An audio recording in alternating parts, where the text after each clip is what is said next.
In this episode, we're meeting a published author of a self-help guide to health, and with a particular theme.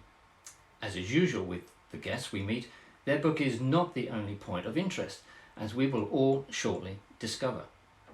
The book we are discussing is the significantly titled COVID Vaccine Adverse Reaction Survival Guide.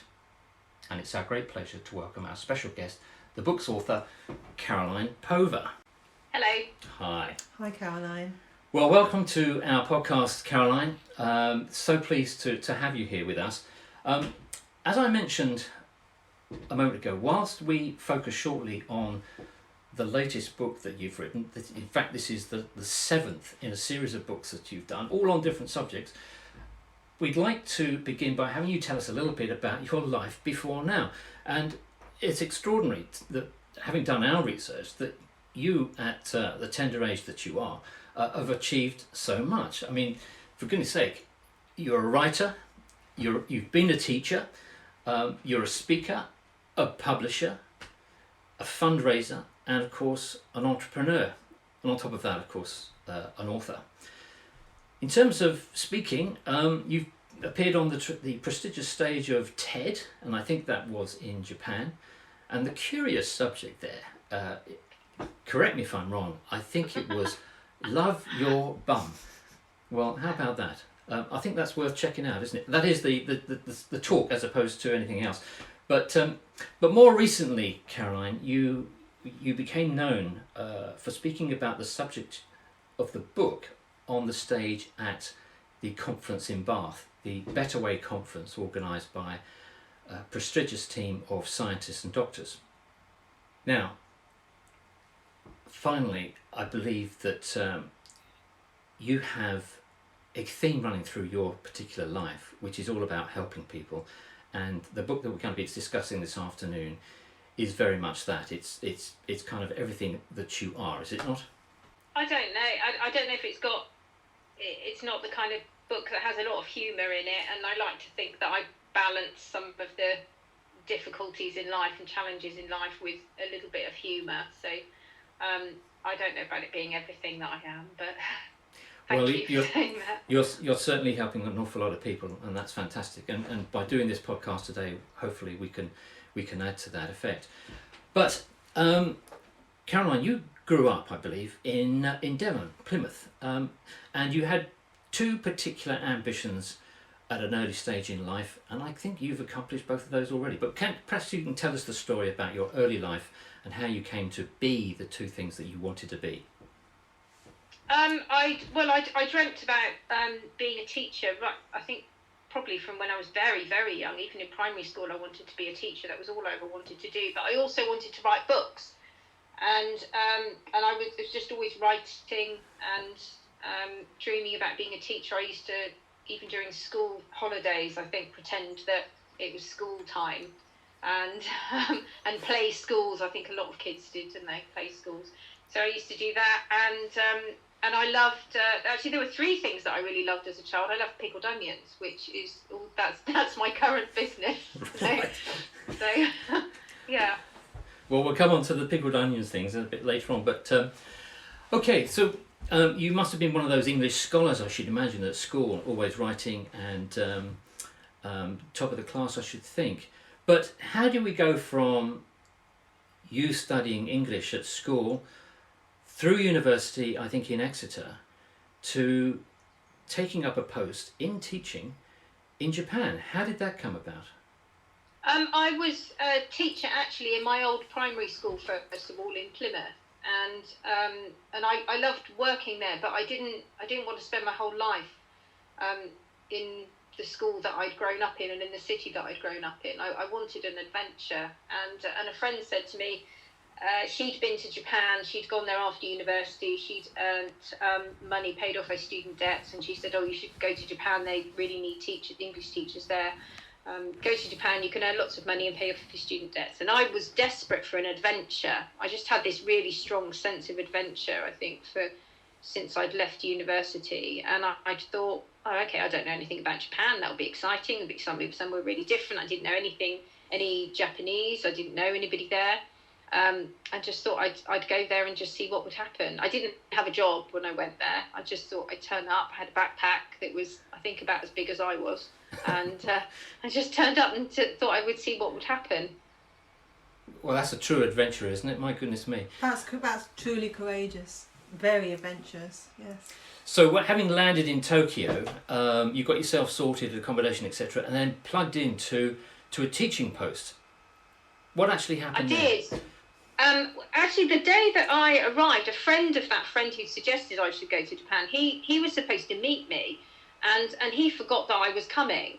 So I spent that first day standing outside a phone box with my backpack in the middle of Tokyo, just watching everything going by. And I thought, well, he's forgotten I'm here. I happened to have a book packed which had a list of schools in it, so I used the phone box to call up the schools and to try and arrange interviews. I had no idea where I'd stay that night, but at least I could get going and start the interview process. So and one of the schools, I had an interview the next day, and they offered me a job straight away because I was actually a trained teacher. At that time, there were a lot of people going to Japan who spoke English but weren't actually qualified teachers. They had a degree in something else.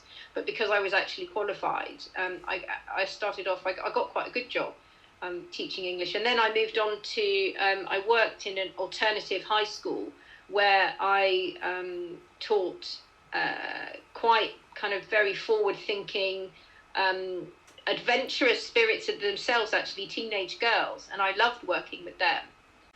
That sounds really, really interesting. So, I mean, having no experience of Japan whatsoever and not speaking the language, you land in this place and very quickly take on a serious role. Really, what was your impression after the first couple of months? I mean, I guess that you must have fallen in love with the place in a sense, but horrendous given that you were starting from ground zero in a sense. I did do. It was an interesting experience at the early years. Actually, I didn't fall in love with it straight away. It was more a sense of, I've just had this sense that I was supposed to be there. It wasn't always very easy. Actually, it was quite difficult in for the first few years, but. I just always had this sense, and I couldn't put my finger on it. I just felt like it was where I was supposed to be, and it wasn't until a few years afterwards that I really came to fall in love with the country. I think Tokyo and living in Tokyo was just incredible. It's a really exciting place. The architecture is amazing, food is amazing. The people are, on the whole, incredibly friendly. On the whole, it's incredibly safe. And it just is a dynamic, exciting, vibrant city where I met the most incredible people, and it became home for me. And I used to have a feeling of whenever I would go through Narita Airport, if I'd be traveling somewhere else and then go back to Narita, I'd go through there and I had that feeling of being home. And I never had that whenever I would travel back to the UK. And I had that feeling of home was very much centred on Japan. And in many ways it still is. Wow. Well, that would help to explain the fact that you actually spent, I think, 15 years in Japan. Yeah. I mean, it was, I never thought I'd leave. I never thought I would end up living in England again. I thought that I would spend the rest of my life in Japan. But, life throws things at you sometimes, and things change, don't they? And they're unexpected. Well, they do, and perhaps we can touch on the reasons for coming back to the Cotswolds in actual fact.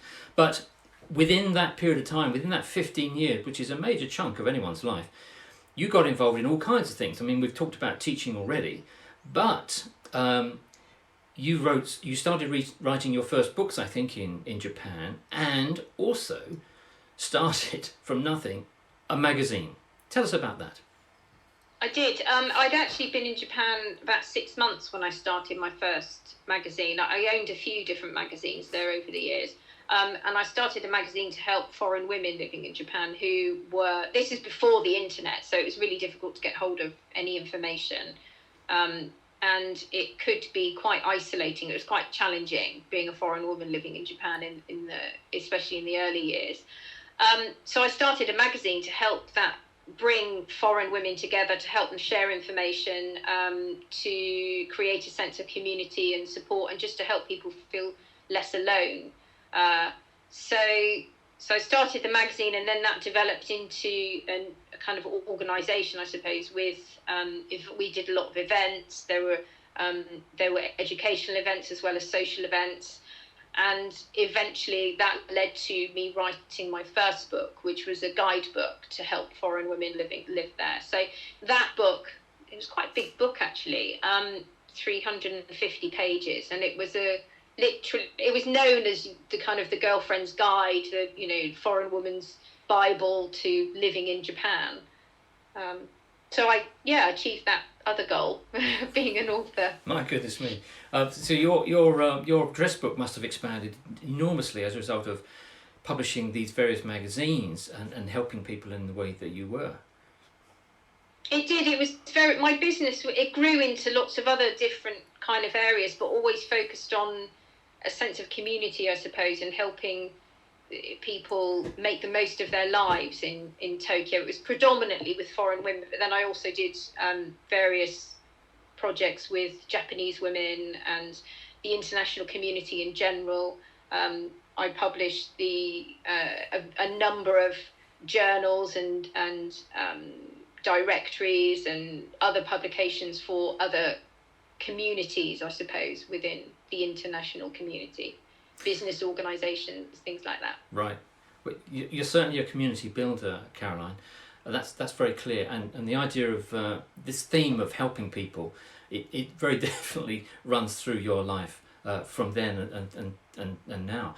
But there was an interesting book that you wrote in connection with Western women and Japanese men.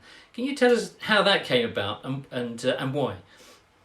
I think until that book, I'd written the book for foreign women. I'd written a book for Japanese women, and I found that Japanese men were interested in what I was doing, which hadn't occurred to me to do anything for that kind of group of people before. But I was contacted by Japanese men every now and again who wanted advice on dating Western women, and the Western women that I knew were always talking about their relationships with Japanese men and things that they didn't, the cultural misunderstandings, or finding single Western women finding Japanese men quite difficult to read as well, and not really knowing whether they were interested or not. It was just this kind of area that was quite interesting. The two different groups, Western women and Japanese men, had a lot of questions and curiosity about each other, but didn't really seem to be having those conversations very directly. And I just thought it was a fun, kind of interesting area to look at. And I interviewed, I think, was it 100 Western women, I think, about their relationships with Japanese men. And then I wrote it's just a small book, a little kind of guidebook to help Japanese men through the dating process with Western women, and right from the beginning of what kind of I suppose manners, dating etiquette and manners and things like that are different. And obviously there are a certain amount of generalizations, although I tried not to. I tried to make sure people understood that not everybody's like this, not all Western women like this, and not all Japanese men are like this, but there's enough kind of similarities, I think, with many of us that are worthy of looking at, and it just guides them through that whole process, and including there's a whole chapter on sex as well, and you'd be surprised there are things that are quite different. So I just thought, right, I'll just explain all of the different things in all the elements of relationships that the things that Western women would like to say to Japanese men. And I just put it all down there. It was really, really good fun. I loved writing that book. It was so much fun. Do you know? Well, I mean, imagine. I mean, literally, Japan is on the other side of the world for all of us here. It's not been there ourselves, but it's a completely different culture, and certainly one worth studying for a lot of people. So you've helped bridge the gap, if you like, between between Western society as we know it here in the UK and Japan, and that's fantastic. I'm just wondering, actually, Caroline, if you might consider at some point writing a book about how to bring together British men and British women. I should imagine there's going to be a demand for that. But there is a need. I did have some Western men read it. They said they were just interested in it, and they said that they learnt a lot about women in general, Right. even though it was targeted at Japanese men. They still learnt lots of things. So I couldn't believe it. It's a good starting place, though, isn't it? Because you might say that writing a book introducing Western women and Western men was not needed because we understand each other. That would be erroneous to say that. So by talking about two different groups, it's actually an okay way to start explaining, which is what you did, wrote a book. And I think you've certainly got an affinity with breaking down barriers and bringing apparently different groups together. But do you think Western men seek out information to understand women better? Do many of them do that? I don't know if many do. Oh, what a fantastic question! I don't think they do, but if they were educated with the thought that it might be a good idea, then who knows? The world could be a smoother place.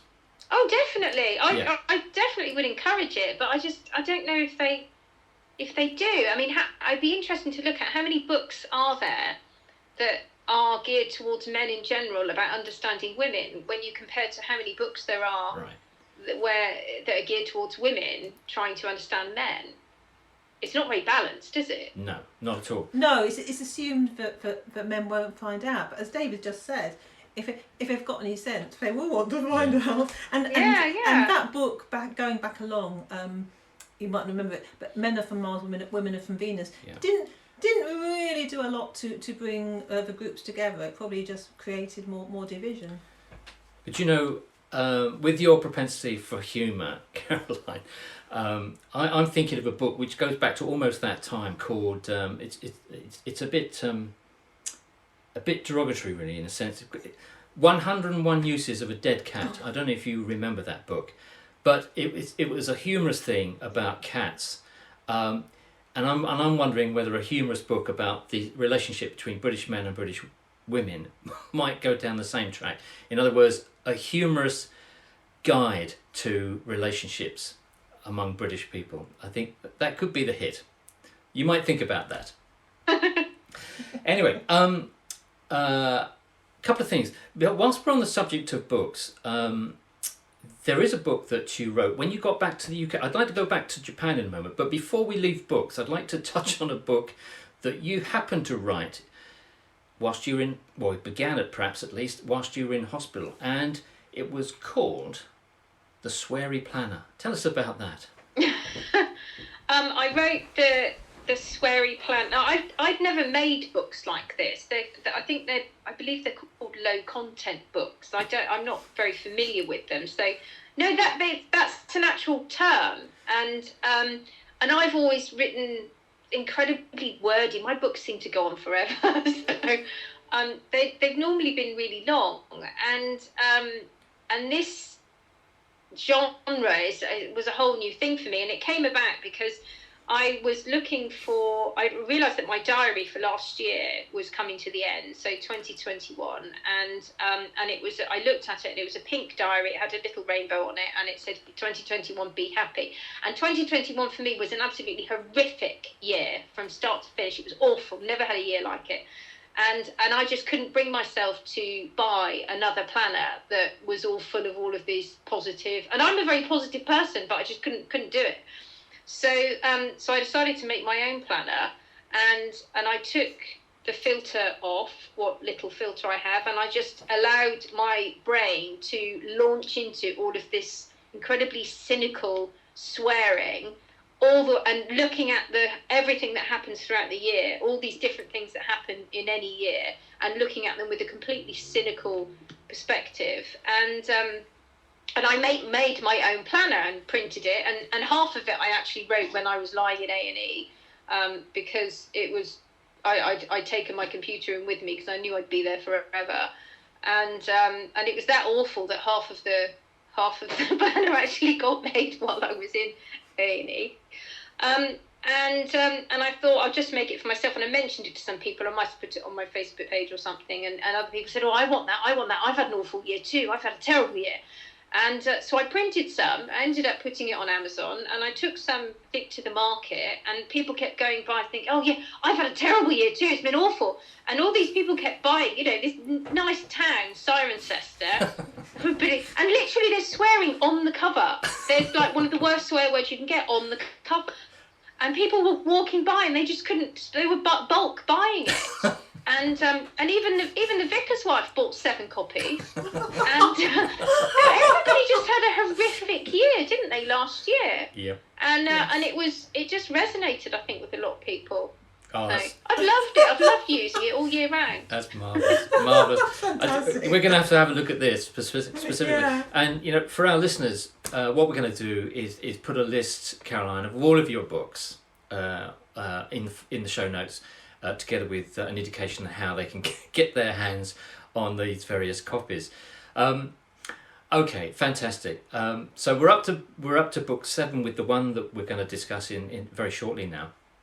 But before, as I mentioned, before we leave Japan, it would be right to give mention to the tragedy that happened with the tsunami. And I can't remember precisely which year that was, but if you could tell us when that was and where you were and what happened then with regard to your interest to a particular local community. Yeah, it was on the 3rd of March 2011. Why am I saying not 3rd of March? 3rd of March is about the other thing that we're going to talk about in a minute. Sorry, so March 11th, 2011. So that was the day of the tsunami, and I was living in Japan at the time, but I happened to be on Saipan, so Pacific Island, and I was actually writing the book for Japanese men on the day of the disaster, and Saipan was. I was evacuated. I was on high ground that night because the tsunami was next. Saipan was next in line for the tsunami, and I watched it on a TV screen. I watched everything that was happening in Japan, and Japan was it was absolutely my home. I was completely, fully in love with it at that point. It was everything to me, and to watch this happening to the country that I loved was quite shocking, and I was really consumed with feeling that I needed to do something to help. So I eventually, this is got a very, very long, so long I wrote a memoir about this story, so very, very long story, but I ended up raising a significant amount of money. I've raised £175,000 and managed over 30 different projects to help a very remote community that was completely destroyed in the tsunami, and from 2011 I have a very long relationship with this community that's gone on for years. It still exists now, trying to help them rebuild their lives after that. Wow. Well, that's absorbing. Yes. And you're in constant contact, I think, with these people in that community, is that right? Yeah, we regularly talk. We still talk. I went back to. I've stayed with them since 2011. I used to go for at least a month every year. Haven't been able to since 2019. But I've spent sometimes for a month. Sometimes I went there for 3 months, and just lived alongside them and spent my time just asking them what they needed in order to rebuild, and then trying to make that happen through the contacts that I had. A lot of contacts in Tokyo as well as other contacts around the world, and just doing whatever they said they needed in order to try and rebuild. They're still rebuilding now. They haven't rebuilt. No, well, it's because it's only just over 11 years, isn't it? 11 years? 11 years, yeah, since the tsunami, and in terms of rebuilding a community, that's no time at all, really. So I can well imagine that they're still in that process. Yeah, they are. And then, there's the practical rebuilding and the emotional recovery. It's not something, you don't get over things like that. You just learn to live with them. Life is different. Life is never, ever the same after that kind of trauma. and your entire life just then you have to try to rebuild it, coping with it. You don't get over it. No, it's always there. It's always part of their life now. Yeah, you learn. Yeah, as you say, you learn how to cope with it, and sometimes not very well.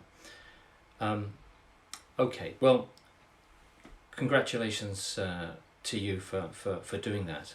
It's a very humanitarian thing to do, and others might learn by that.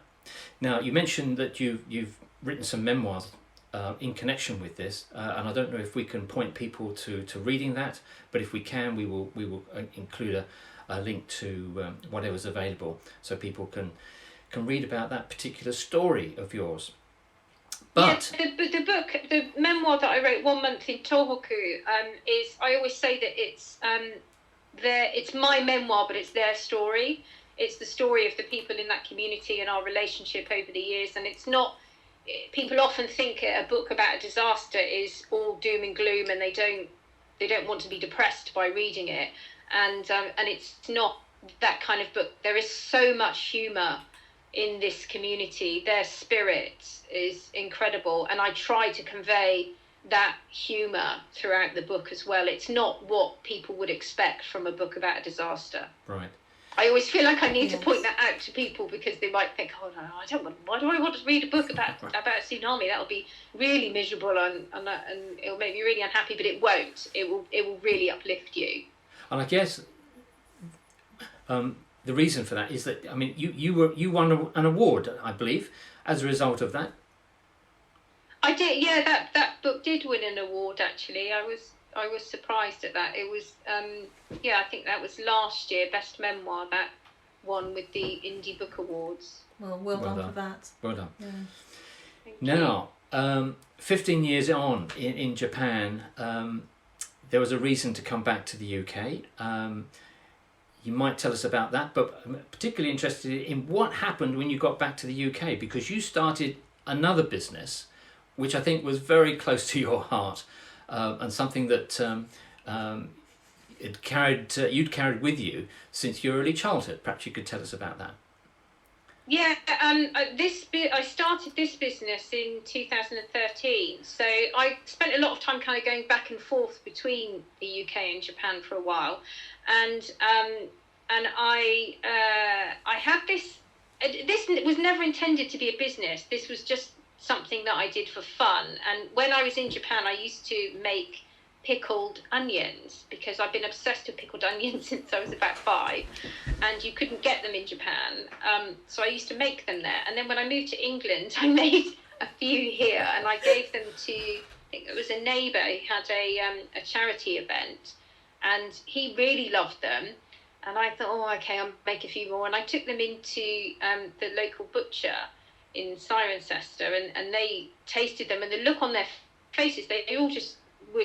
They said they'd never tasted anything like it, and they ordered some. And I thought, oh, okay, then I'll make some for them. And it just kind of grew and grew and grew. It got a bit of a reputation, and they became really popular. And then it almost kind of grew by accident. I could never keep up with it. I still can't keep up with demand, actually, for them. So, and it ended up being this pretty significant business. Auntie Caroline's, it's called now, supply about 70 independent shops around the country and produce 25,000 jars a year. My gosh. Which is That's and it was just a little fun little thing to start off with in 2013. It's huge now. My goodness me. So the question is, do people in Japan now eat pickled onions due to you? No, I don't supply anywhere in Japan at all. No, Japanese have their own pickles actually, but they're made really differently. They tend not to be made with vinegar. They're normally made with salt. So they do have pickles, but they're really quite different from the ones that we have. And the ones that I make, Auntie Caroline's that we make, they're very traditional flavours. So they're not. They don't suit a Japanese palate as a rule. Ours are so.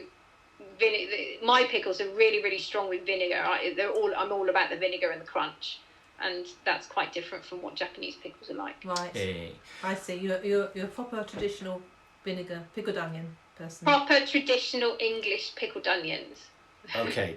Okay. Well, I personally, I love onions, but I just can't get my head around. I can't get my taste buds around vinegar, and I have to draw a line on that. But I know that people will be listening to this, who will have their mouths watering at the thought of this. So again, we'll put a link into the show notes, so people can find their way to your website. And who knows, you might even get orders from Japan at some point in the future, if only from English people loving pickled onions. They need them. But on a more serious note, Caroline, the reason, if you like, the predominant reason why we're talking today is that your latest book, I'm sure you prefer not to have written at all, not to have had the reason to write this. That's quite obvious. But the book you have written, the book which is called COVID Vaccine Adverse Reactions Survival Guide, is one that you were prompted to write as a result of what happened to you. In part 2, following directly, we will be speaking to Caroline about her latest book, COVID Vaccine Adverse Reaction Survival Guide. Stay tuned for this. There is important information in this podcast.